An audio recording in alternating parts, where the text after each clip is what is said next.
Dalam bayangan saya saat itu, ke depan akan jarang bertemu putra-putri yang kami sayangi, karena mereka harus menjalani hari-harinya di asrama.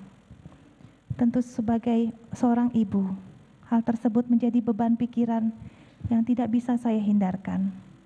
Namun demi masa depan anak-anak kami, saya merelakan untuk berpisah, demi mendidik anak-anak kami menjadi anak-anak berjiwa mandiri dan berkarakter yang dapat berguna bagi bangsa dan negara di kemudian hari.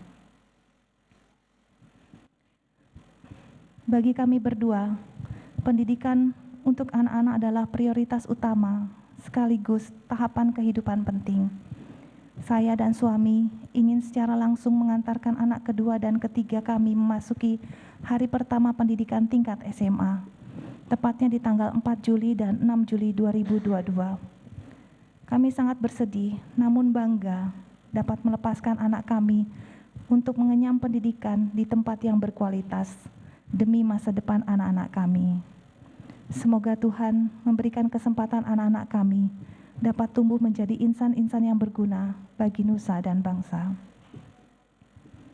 Yang mulia Majelis Hakim, saya ingat pada pergantian hari tanggal 6 Juli ke 7 Juli 2022 lalu, saya dan suami sedang duduk bersama di ruang tamu.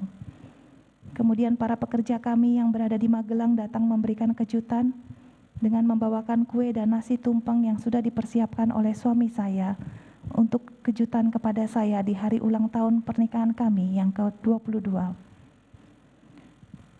Kami berkumpul bersama dan berdoa, bersyukur pada Sang Maha Kuasa atas segala kebaikan yang diberikan. Kemudian saya menyuapi suami saya kue, dan setelah itu secara bergantian saya menyuapi nasi kuning kepada seluruh pekerja yang ada di Magelang sebagai ungkapan kebersamaan dan rasa syukur dalam sebuah keluarga.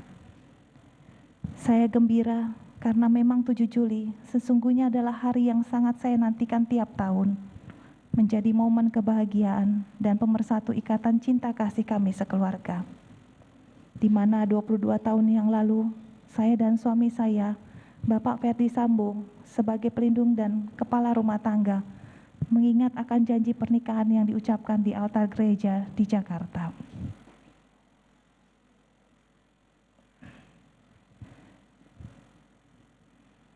Namun di tanggal yang sama sore hari, 7 Juli 2022, saat kebahagiaan perayaan ulang tahun pernikahan kami masih bergemuruh dalam pikiran dan perasaan, saya mengalami sebuah kejadian yang sangat menyakitkan dan menimbulkan luka mendalam hingga saat ini. Kebahagiaan kami seperti direnggut, dicampakkan dan diinjak-injak. Saya membeku dan bahkan tak sempat memikirkan hal seburuk ini akan dapat menimpa saya dan berdampak pada keluarga. Yang lebih sulit saya terima, pelakunya adalah orang yang kami percaya, orang yang kami tempatkan sebagai bagian dari keluarga, dan bahkan kami anggap anak sama seperti anggota atau ajudan suami saya yang lainnya.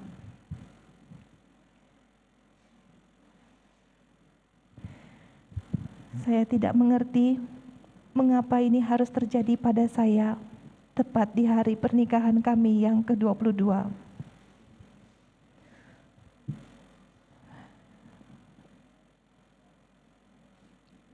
Yosua melakukan perbuatan keji terhadap saya. Dia melakukan kekerasan seksual, menganiaya dan mengancam, membunuh, bukan hanya bagi saya, tapi juga bagi orang-orang yang saya cintai.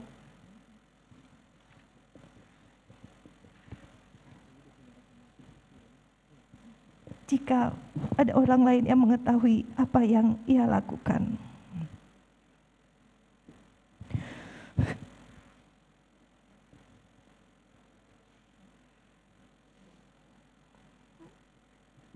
Yang mulia, saya takut, sangat ketakutan saat itu.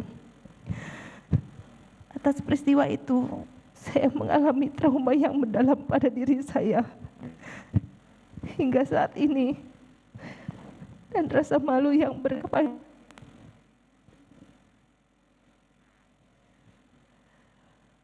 Bukan hanya bagi saya, tapi juga bagi seluruh anggota keluarga kami.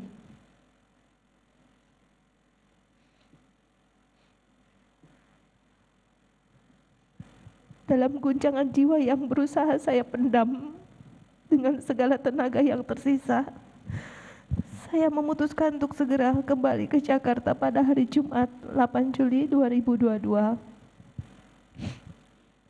Sepanjang perjalanan saya hanya menghabiskan waktu dengan beristirahat serta berusaha tetap menguatkan hati saya untuk memberanikan diri bercerita kepada orang yang paling saya percayai, yakni suami saya, Bapak Ferdi Sambo.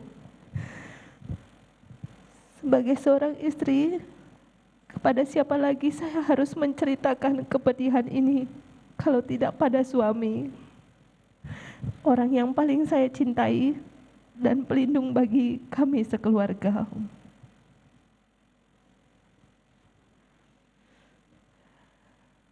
Majelis Hakim yang mulia, sampai di Rumah Saguling, saya langsung menjalankan protokol kesehatan seperti yang telah kami sekeluarga lakukan sejak pandemi COVID-19 melanda Indonesia.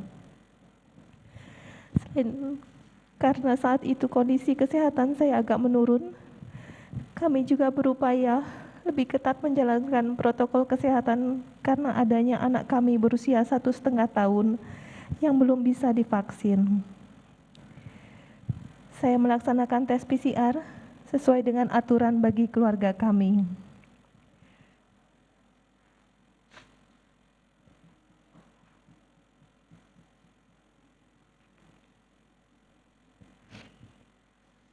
Setelah selesai tes PCR, saya makan di ruang makan lantai 2 karena sepanjang perjalanan dari Magelang ke Jakarta, saya tidak berhenti untuk singgah makan.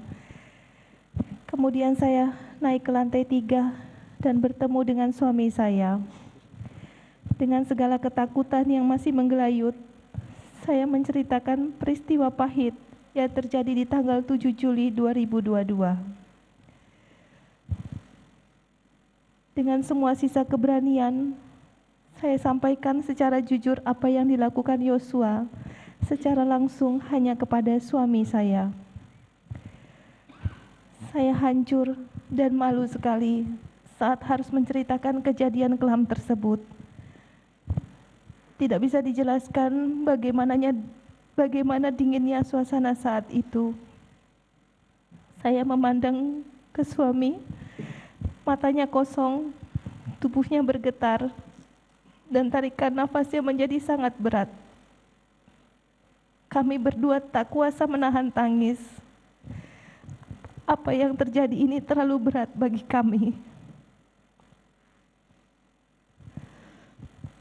Yang mulia, dengan semua sisa tenaga yang masih saya miliki, saya berusaha mengubur rasa malu dan harga diri yang hancur ketika memutuskan bercerita jujur kejadian yang menimpa saya, walaupun dengan resiko ketakutan dalam hati, apakah suami saya akan menerima dan mencintai saya seperti dulu lagi. Dengan perasaan masih kalut, saya berjalan ke kamar meninggalkan suami yang masih duduk di ruangan tadi. Di dalam kamar saya tidak tahu harus berbuat apa, hingga saya pamit pada suami dan meninggalkan Rumah Saguling untuk isolasi mandiri.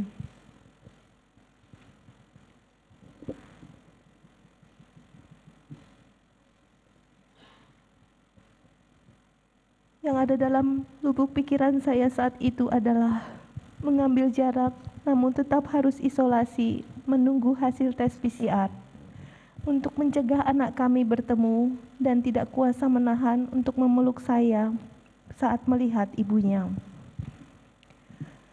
Sampai di rumah Duren 346, langsung masuk kamar dan menutup pintu.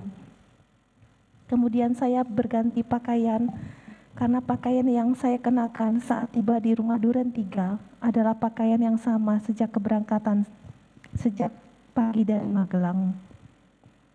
Berganti pakaian ini adalah kebiasaan saya sebelum istirahat atau tidur. Yang mulia, hari itu saya lelah sekali. Tubuh, pikiran, dan perasaan saya saat itu berada dalam situasi berat yang rasanya tidak pernah saya alami. Apalagi di sela istirahat, tanpa jelas apa yang terjadi, saya mendengar beberapa letusan keras di rumah.